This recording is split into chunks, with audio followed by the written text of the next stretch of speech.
건강한 삶을 위한 우리 집 주치 TBC 클리닉 건강 365입니다. 1950년대 항암제가 개발된 이후 많은 암 환자들에게 치료에 도움을 주고 있는데요.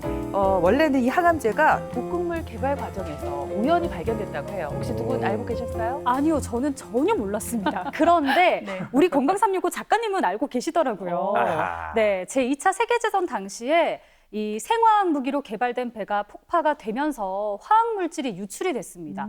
이로 인해서 좀 많은 시민분들이 돌아가셨는데요. 나중에 부검을 해보니까 임파세포라는 특정 세포가 엄청 줄어 있었다고 합니다. 저는 사실 알고 있었어요. 거짓말요? 작가님한테 들은 게 아니라 예. 제가 기억되기로는 그 당시에 이제 연구진들의 네. 머리를 딱 스쳐간 아이디어가 있어요. 이거 치료제로 쓸 수 있을 것 같은데? 연구를 했는데 다행히 치료가 된 거예요. 네. 효과가 있었기 때문에 그 뒤로는 이제 암을 치료할 수 있는 이제 항암제 시대가 열린 거죠. 네. 지금은 정말 보편적인 암 치료 방법이 되고 있는데요. 아직도 여기에 대한 궁금증과 부작용에 대해서 많은 분들이 궁금해하실 겁니다.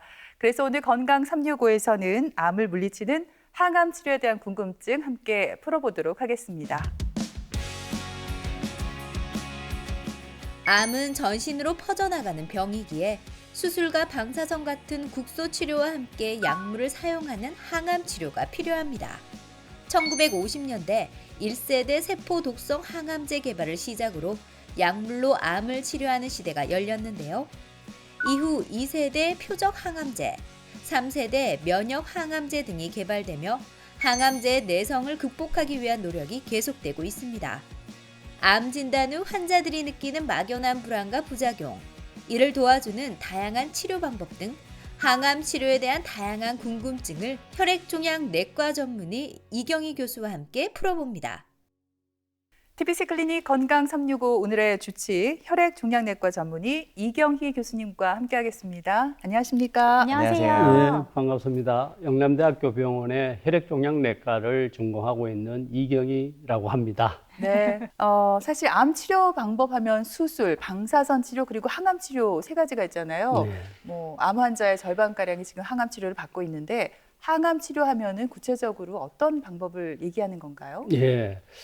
암 치료 방법은 방금 말씀하셨듯이 항암 치료, 수술, 방사선을 우리가 이야기를 하는데 네. 오늘 주제가 항암 치료이기 때문에 말 그대로 약입니다. 네. 우리는 이제 내과 의사이기 때문에 약물로서 암 치료하는 방법이라고 이해를 하시면 제일 쉬울 거고요.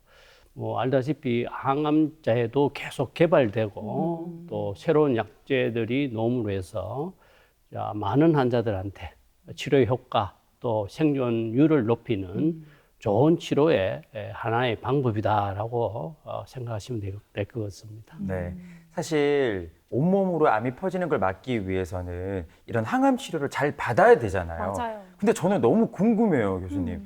과연 어떻게 약이 작용하길래 이 암세포들이 죽는 거예요?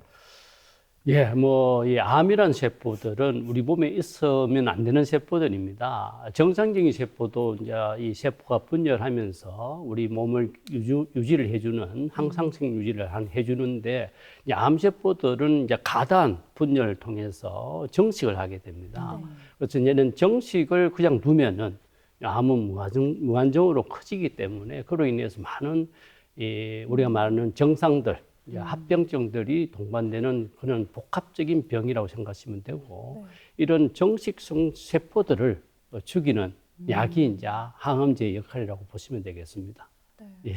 근데 항암 치료라고 하면 사실 가장 먼저 걱정이 드는 게 바로 부작용이잖아요. 네. 대체 부작용은 왜 생기는 걸까요?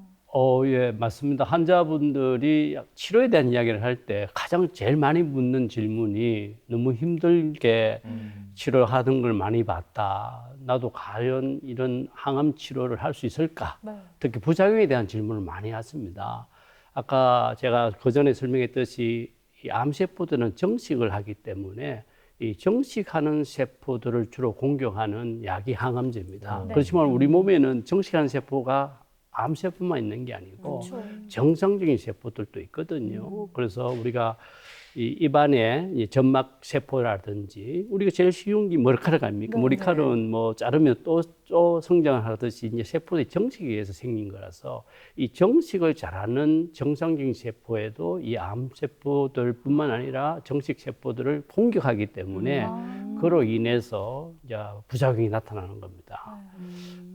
뭐 부작용 그 내용들은 뭐 다양하지만 대표적으로 이제 이런 소화기 계통의 부작용과 혈액적 부작용 크게 두 구분을 할 수가 있는데 소화기 계통의 이제 부작용이 이제 우리가 입이 헐고 구역 구토가 심하고 구멍에서 탈수 또 탈모 뭐 이런 정도가 제일 많고요. 혈액학적 독성은 이 정식이 잘 빠른 혈구 세포들, 이제 백혈구라든지 빈혈 세포, 빈혈을 유발시키는 이런 적혈구 세포에 또 혈소판 이런 이 정식 세포 중에 혈액 세포들을 공격하기 때문에 부작용이 많이 생긴다고 이해를 하시면 되겠습니다. 네.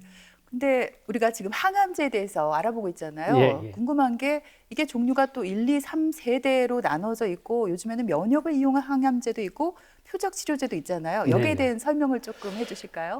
예. 뭐 모든 게 이제 이 자꾸 새로운 게 개발되는 목적은 더 나은 치료를 위해서 만들어지는 과정이라고 보시면 되고 항암제도 마찬가지로 제일 처음에 이제 이 개발되고 사용됐던 거를 제일 1세대 항암제라고 이야기를 합니다.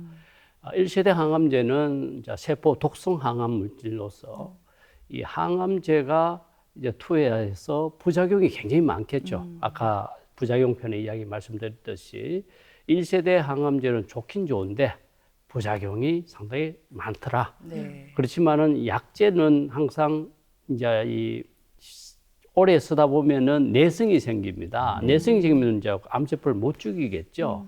그래서 생긴 게 2세대 항암제, 3세대 항암제가 이제 개발됐는데 2세대 항암제는 1세대보다는 부작용이 적은 장점이 있고 또 효과가 상대적으로 상당히 높습니다. 그 이유는 이 암세포마다 고유 특징적인 어떤 유전자 변형을 갖고 있기 때문에 이런 유전자 변형을 갖고 있는 환자군에 그것만 표적으로 해서 치료를 한다면은 효과도 높이고 부작용도 상당히 적겠죠. 네.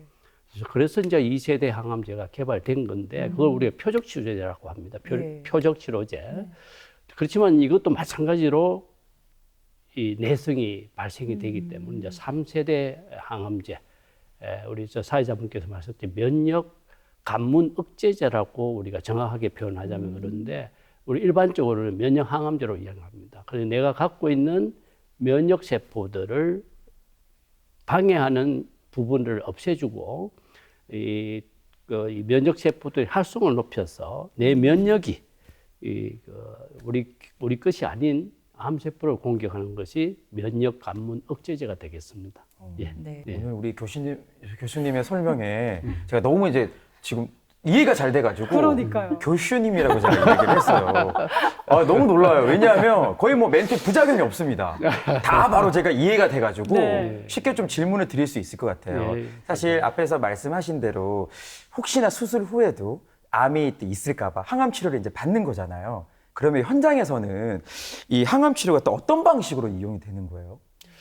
예, 우리가 보통 이제 특히 아까 첫 번째 치료의 이 목적은 이제 제거입니다, 그죠? 암을 제거하고 난 뒤에 혹시나 우리가 보통 수술은 잘 됐는데 재발됐더라 이런 이야기를 많이 듣습니다. 이제 이런 그런 환자군을 우리가 선별해서 이제 재발이 잘할 수 있는 병변들 중심으로 해서 이제 추가 치료하는 것이 이제 보조 항암 치료라고 합니다. 이제 수술 후 항암 치료라고 이야기하죠. 그런 치료의 목적은 말 그대로 재발률을 줄이는 목적으로 치료하는 목적이 되겠습니다. 예.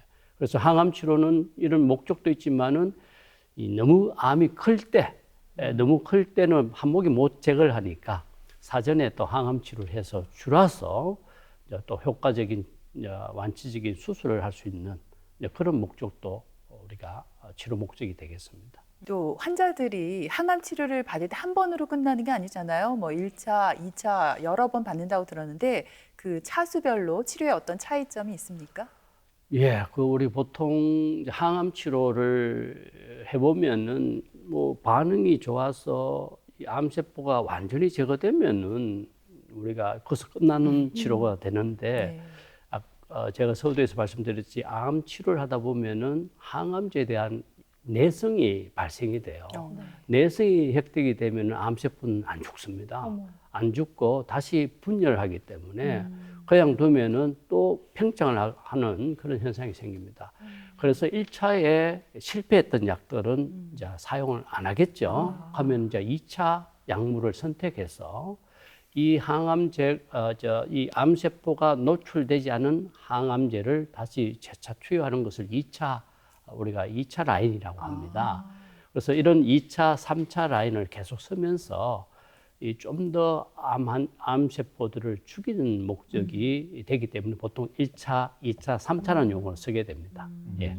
근데 항암 치료 받을 때 보면 환자가 계속 치료받는 게 아니라 네. 3주 혹은 4주 정도의 텀이 있더라고요. 혹시 뭐 쉬어가는 타임입니까? 예, 맞습니다. 진짜요? 쉬어가는 타임은 그래요? 맞습니다. 그 쉬어간다는 의미는 우리가 항암제를 사용하게 되면은 부작용 이야기했죠. 네. 부작용은 암세포만 공격하는 게 아니고 정상적인 세포도 공격을 받기 때문에 정상적인 세포가 다시 재성장을 그렇게 복구하는 시간을 줘야 돼 안 되겠습니까? 네. 그게 통상적으로 3에서 4주인데 근데 항암제의 종류에 따라서 6주까지 쉬어야 될 경우도 있습니다. 그래서 이 첫 번째 이유가 정상적인 세포가 회복하는 시간을 주는 거죠. 근데 앞에서 수술 후에 항암을 진행한다고 하셨잖아요. 예, 근데 예. 환자들이 이제 수술 받고 나면은 좀 체력이 많이 떨어져 있을 텐데 바로 항암을 진행해도 괜찮은 건가요? 예, 우리가 뭐 이게 텍스트북 우리가 있는 이제 교과서에는 이제 수술 후에 가능하면은 빨리 항암 치료하는 것이 좋다. 그 이유는 이제 미세한 세포가 있으면 또 분열하고 또 할 거 아닙니까? 그래서 그런 미세한 세포가 작을 때 하는 치료가 훨씬 효과적이거든요. 그래서 통상적으로 수술하고 2 내지 4주 안에 하는 게 좋다. 그렇지만은 뭐 질문하셨듯이 사람마다 수술 후에 회복되는 시간 좀 다 다르지 않습니까? 그래서 회복 정도에 따라서 우리가 6주까지 또 기다렸다가 어느 정도 섭취 능력이 회복될 때 하는 것이 조금 더 안정성 있는 치료가 되겠습니다. 네, 그렇군요. 또 치료 현장에서 이런 질문도 받아보실 것 같아요. 말기 암 환자의 경우 항암 치료 계속 받아야 하나, 이게 어떤 의미가 있을까, 이런 말씀을 들으실 때 어떻게 대답을 하시나요? 예. 우리가 치료할 때는 이 환자분의 어느 정도 치료할 것이라는 목표를 우리가 나름대로 담당 의사는 결정을 합니다. 네. 특히 이 환자분 같은 경우에는 완치가 되지 않는 상황이라고 판단된다면은 계속 유지를 하면서 우리가 유지의 목적은 아까했듯이 생존율을 좀 높이면서 이 삶의 질을 높이는 목적으로 유지 요법을 하게 되는데 아무래도 하다 보면은 이제 항암제의 횟수가 거듭할수록 회복이 좀 더뎌요. 네. 더디면은 회복도 안 된 상태에서 항암치를 할 수 없는 거 아닙니까? 그럼 부작용도 너무 심해서 그런 부작용을 줄이기 위해서 가끔은 이제 환자분들의 몸 상태와 또 치료의 어떤 반응률에 따라서 우리가 할리데이 갑니다. 휴식. 우리가 이제 뭐 이 공휴일 같이 쉬는 시간을 준다 하듯이 이 할리데이라는 시간을 줍니다. 그래서 어느 정도 충분히 휴식을 취하고 그런다고 할리데이라고 마냥 할리데이를 주는 게 아니고 중간중간 이제 우리가 이 영상을 통해서 암이 또 성장하는지를 확인하고 이제 판단에 따라서 이제 그 기간을 우리가 정하게 됩니다.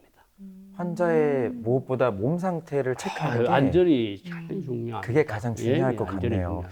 그러면 앞에서도 조금 말씀하셨지만 유독 왜 통증을 많이 느끼는 분들 있잖아요. 있죠. 항암 치료 받을 때. 그래서 그 통증을 좀 없애기 위해서 진통제 많이 드시던데. 네. 또 많이 먹다 보면 환자 입장에서는 혹시나 몸 상하는 거 아닌가? 이런 염려도 하실 것 같아요. 예, 많은 질문 중에 한 가지가 그 질문이 포함되어 있습니다. 내가 이 아파서 먹는 진통제를 내가 계속 먹어도 되느냐? 뭐 마약성 진통제를 주는데 마약성 진통제를 계속 먹으면 중독이 되지 않느냐? 이런 질문을 하십니다. 네.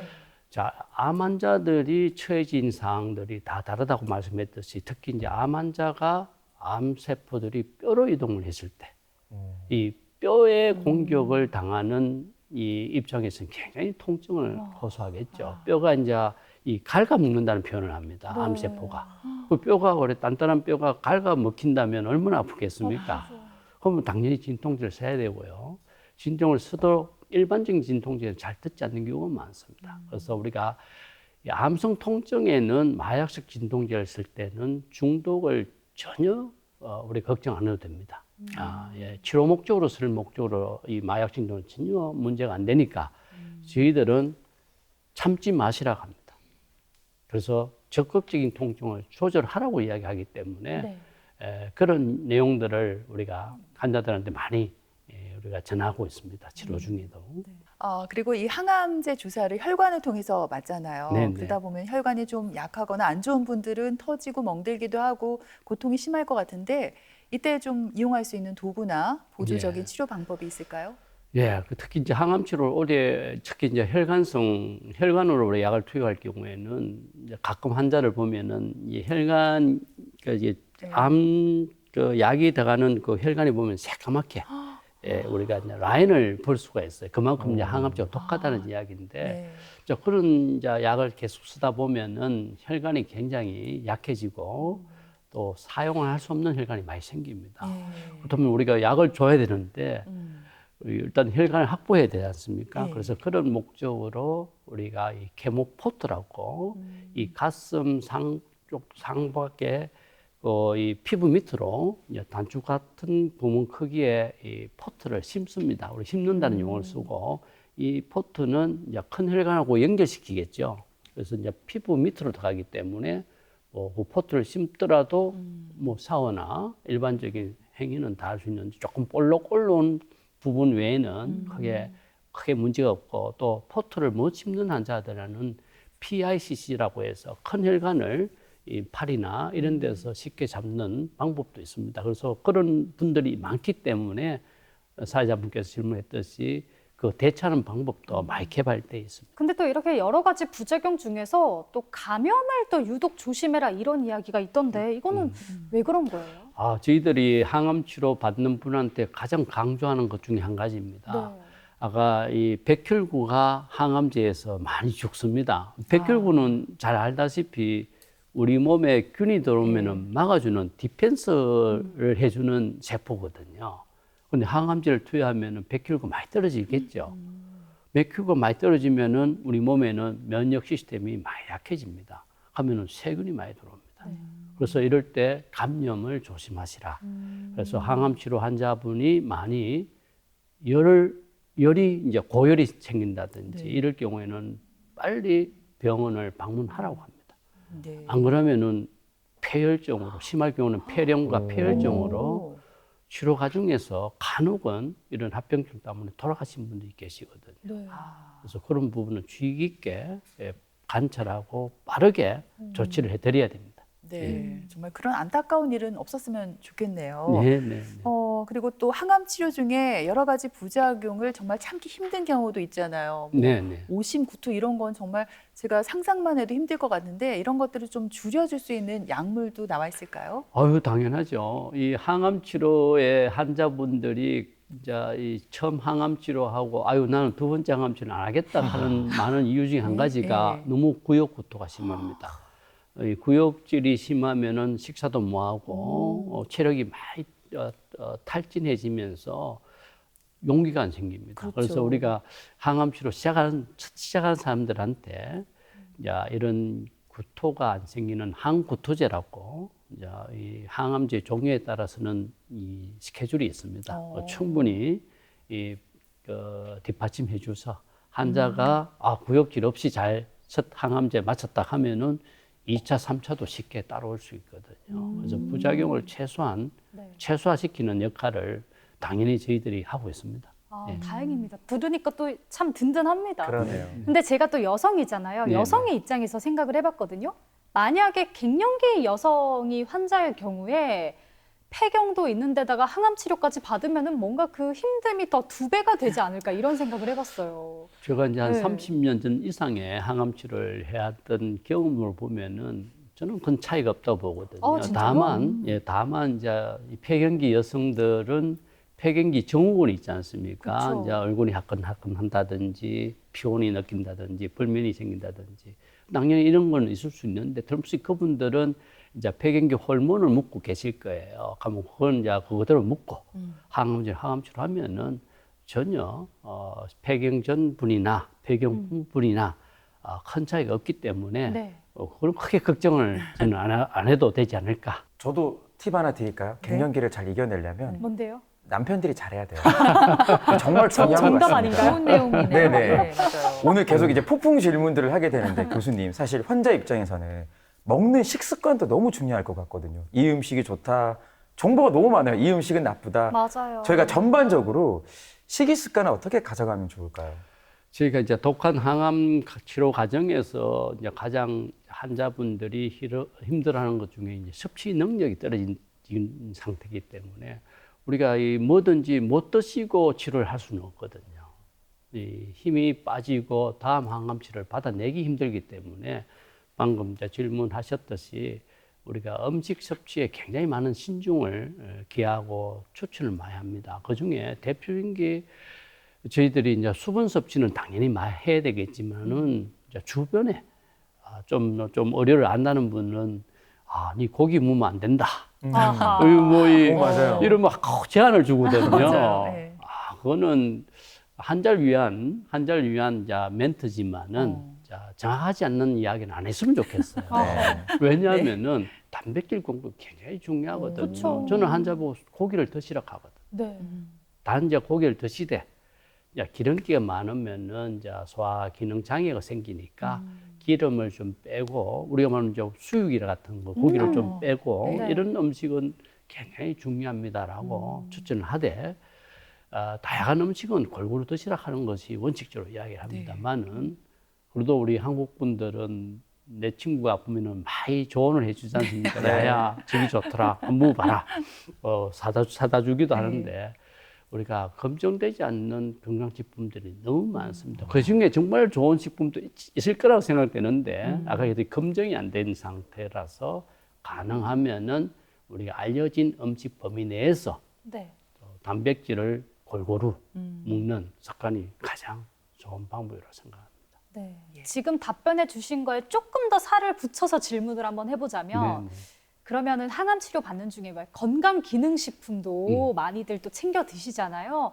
이거 먹는 거에 대해서는 어떻게 생각하세요? 예, 아까 이제 주변에 누가 이게 좋더라. 네. 그 대표적인 이제 이 것들이 이제 건강식품들 아니겠습니까? 네. 뭐 홍삼도 있을 수도 있고, 뭐 어떤 상황버섯, 뭐 차가버섯 등은 굉장히 많습니다. 저는 그 참 좋은 음식들이라고 생각하는데 알다시피 항암제는 굉장히 독성이 많은 약물입니다. 거기에다가 또 우리 건강식품 중에 그 건강식품에 속해 있는 그 물질들이 항암약하고 어떤 상호작용을 할지 모르지 않습니까? 그걸 뭐 실험을 해본 적이 없으니까. 각각 하나하나 보면은 의미 있는 건강식품이지만은 내 몸에 들어와서 이 항암제하고 반응했을 때 부작용을 유발시킬 수 있을 거고 또 항암제 효과를 상쇄시킬 수도 있던 그런 위험 부담이 좀 있을 수가 있습니다. 그래서 가능하면은 항암 치료하는 동에서는 건강식품은 사온 사람 보관해놨다가 항암 치료 다 끝나면은 네. 드시라고 이야기합니다. 예. 아까우니까 버리지 말고, 버리지 말고. 나중에 항암 치료 가족이 끝나고 드셔도 돼요. 네. 가족이 드셔도 돼요. 나눠 먹으면 좋겠네요. 네네. 예, 사실 그 암을 진단받고 또 항암 치료를 받는 과정에서 환자와 또 가족들 몸과 마음 고생이 이만저만이 아니잖아요. 교수님, 암 치료에 있어서 가족과 또 본인이 알아둬야 할 내용이 있다면 어떤 것들이 있는지 좀 정리를 해주시죠. 예, 맞습니다. 아까 갱년기 때 남편이 잘해야 된다 하듯이 이 암 치료할 때는 가족의 힘들이 굉장히 중요합니다. 이 암 환자는 외롭습니다. 네. 외롭고 나로 인해서 우리 집안의 어떤 여러 가지 분위기가 달라지면서 이 여러 가지 어떤 변화들이 또 오기 때문에 오히려 환자분들이 굉장히 불안해합니다. 근데 과거에는 암 진단을 받게 되면은 사는 분이 굉장히 좀 드물었죠. 그래서 지금까지도 암은 뭐 암 걸리면 나 죽는다 이런 이제 덩식이 이제 성립된다고 생각하는데 그렇지 않습니다. 지금 시대가 이 얼마나 많은 치료에 개발이 돼 있고 좋은 약이 나와 있습니까? 그래서 암 진단을 받을 때는 내가 암은 죽는 병이 아니다는 것을 먼저 이 가족들이 내 가족한테 설명을 해줄 필요는 있을 겁니다. 그리고 두 번째로는 아까 얘기했듯이 너무 많은 이제 황당하죠. 당황스럽고 내가 어떻게 해야 될까. 그래서 우왕좌왕하지 말고 그 중에 이제 대표하는 분이 한 분 좀 정해가 좀 선장의 역할을 할 사람이 있으면 좋겠다. 또한 주변에 너무 의사들이 많아요. 어떤 사람은 친구가 네 이게 좋더라. 저 가봐라. 이런 자 정말로 검증되지 않는 지식을 너무 많이 얻게 돼요. 환자분은. 이 검증되지 않는 지식을 너무 신봉하게 되면은 중요한 지식을 못 얻습니다. 아마 중요한 치료를 놓칠 수가 있습니다. 그래서 그런 질문은 내가 듣더라도 나중에 아까 메모해서 그 의사한테 이런 이야기가 있던데 어떻습니까? 확정을 받으셔야 됩니다. 이런 지식의 이 정리가 필요하고요. 그리고 제일 무엇보다 중요한 거는 가족들의 사랑입니다. 가장이 아프면은 너무 슬프지 않습니까? 그래서 가족이 같이 힘을 합해서 치료를 같이 해야 됩니다. 치료는 혼자 하는 게 아니고 가족하고 같이 하는 겁니다. 예, 그렇군요. 오늘 뭐 항암 치료에 대해서 여러 가지 말씀해 주셨는데 가장 와닿는 것이 그 환자에 대한 어떤 애정과 사랑이 깃든 말씀이 아니었나 싶습니다. 큰 용기가 되는 시간이었던 것 같고요. 지금까지 이 시간 도움 말씀에 혈액종양내과 전문의 이경희 교수님께서 수고해 주셨습니다. 오늘 말씀 고맙습니다. 고맙습니다. 고맙습니다.